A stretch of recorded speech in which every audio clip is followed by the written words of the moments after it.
Hello दोस्तों, स्वागत है आपका क्रेजी जैक ट्यूटोरियल की एक और नई क्रेजी सी वीडियो में। मैं हूं गौरव और आज के इस वीडियो में मैं आप सभी लोगों को सिखाने जा रहा हूं कक्षा 10 के गणित से प्रश्नावली 5.3 के क्वेश्चन नंबर 3 को। दोस्तों, क्वेश्चन नंबर 3 में हमको 10 प्रश्न दिए गए हैं। 6 प्रश्नों तक हमने इससे पहले वीडियोज़ में हल कर लिया है। प्लेलिस्ट की लिंक आपको डिस्क्रिप्शन बॉक्स में मिल जाएगी, अगर आप चाहो तो वहाँ से जाकर के उन वीडियोज़ को भी देख सकते हो। आज की इस वीडियो में हम क्वेश्चन नंबर 3 के 7वें वाले क्वेश्चन को हल करेंगे। ठीक है, तो क्वेश्चन नंबर 3 में हमको कहा गया था एक एपी में, इसका 7वां क्वेश्चन है। ए बराबर 8, ए एन बराबर 62 और एस एन बराबर में 210 दिया है। एन और ए एन ज्ञात कीजिए। तो क्वेश्चन हमको ए दिया गया है, ए एन दिया गया है और एस एन दिया गया है। हमको एन और ए एन ज्ञात करना है। ए एन ज्ञात करने के लिए भी हमको एन की आवश्यकता पड़ेगी।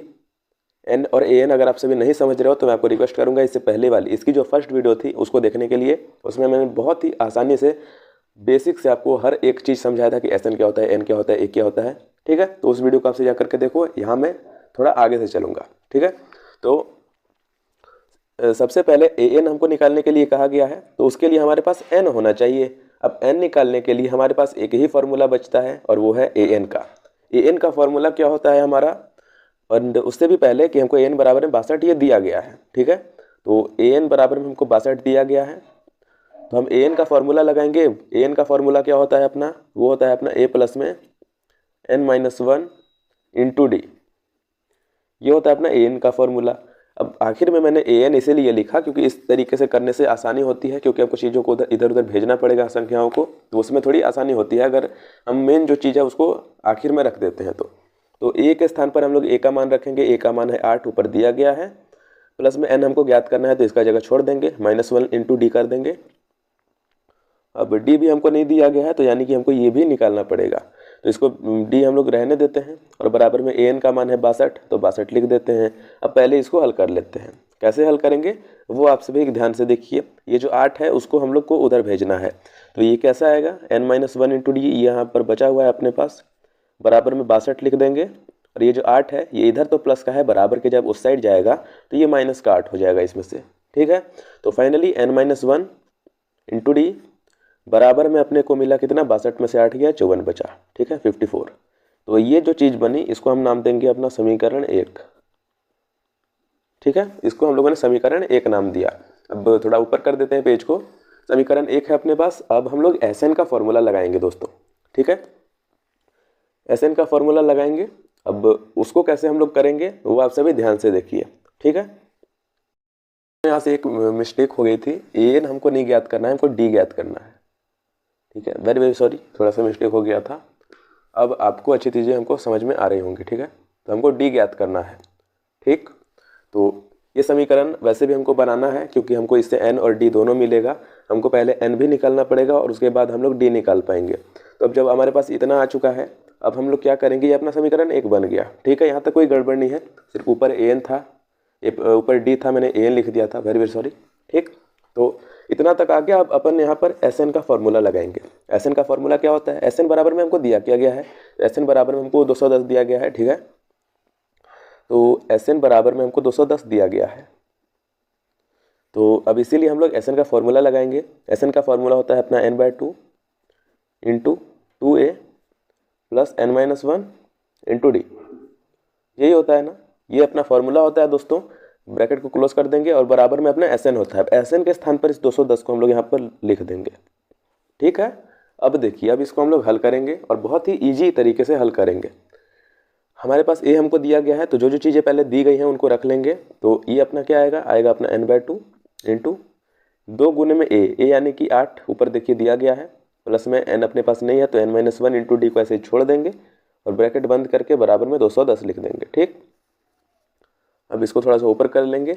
अब देखिए n/2 इंटू पहले ये 2 और 8 इसका गुना करना है, तो ये पहले कर लेंगे, बाकी को छोड़ देंगे। तो ये आएगा अपना n/2 इंटू 8 दूनी 16 प्लस n-1 इंटू डी बराबर में 210। ठीक है, अब यहाँ पर ये 210 है। अब यहाँ पर अपने पास बटे में 2 है, बटे में 2 है, तो अब ये जो बटे में 2 है यानी कि भाग में है, अभी इसको हम लोग इधर भेजेंगे तो ये गुने में हो जाएगा। तो ये क्या आएगा, ये आएगा अपना n into 16 plus n-1 into D, bracket बंद कर देंगे और बराबर में 210। अब यहाँ पर ये भाग में था, इधर मैंने बताया गुने में जाएगा तो ये 2 हो जाएगा। समझ गए। अब देखिए, अब इसको हम लोग आसानी के साथ में हल करेंगे।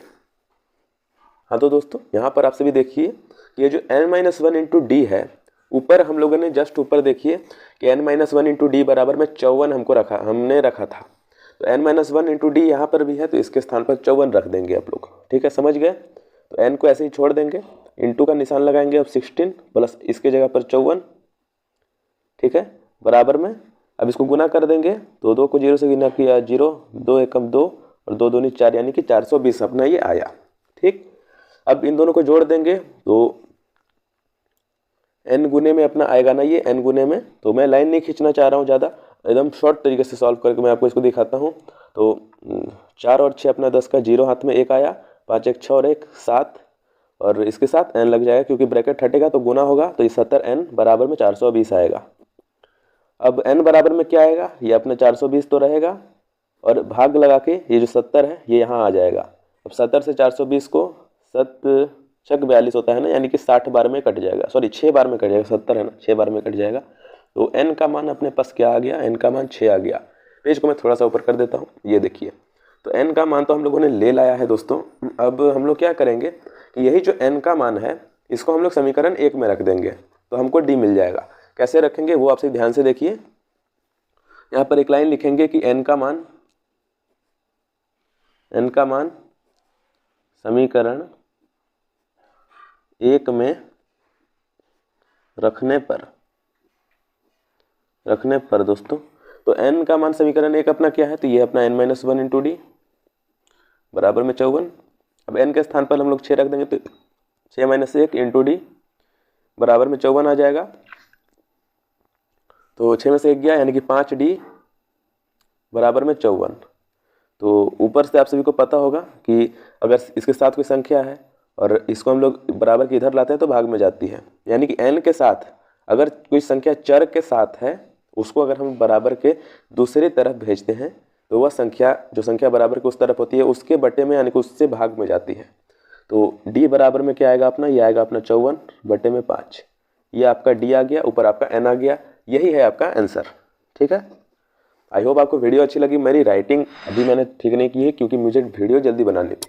ठीक है, आई होप आपको समझ में आ गया होगा। अगर आपको समझ में आया प्लीज़ वीडियो को एक लाइक जरूर से कर दीजिएगा, एंड चैनल पर आपसे में से जितने भी लोग नए हो चैनल को सब्सक्राइब करके जो बेल वाला आइकॉन है उसको ऑल पर सेलेक्ट कर देना। इससे ये होगा कि आपको आगे आने वाली हर वीडियो की नोटिफिकेशन मिल जाएगी। अगली वीडियो जस्ट एक दिन बाद आ जाएगी, तो अगर आप सभी जस्ट अभी देख रहे हो, मतलब वीडियो डलते ही देख रहे हो, तो एक दिन बाद आपको ये वाली वीडियो, अगले वाले क्वेश्चन की वीडियो मिल जाएगी। और अगर आप सभी लेट से देख रहे हो तो आप सभी प्लेलिस्ट में जाना, वहाँ तो आप सभी को लाइन वाइज हर वीडियो मिल जाएगी, पूरा प्रश्नावली खत्म, पूरा चैप्टर खत्म। ठीक है, चलिए मिलते हैं अगली वाली वीडियो में अगले वाले क्वेश्चन के साथ। तब तक के लिए जय हिंद, वंदे मातरम।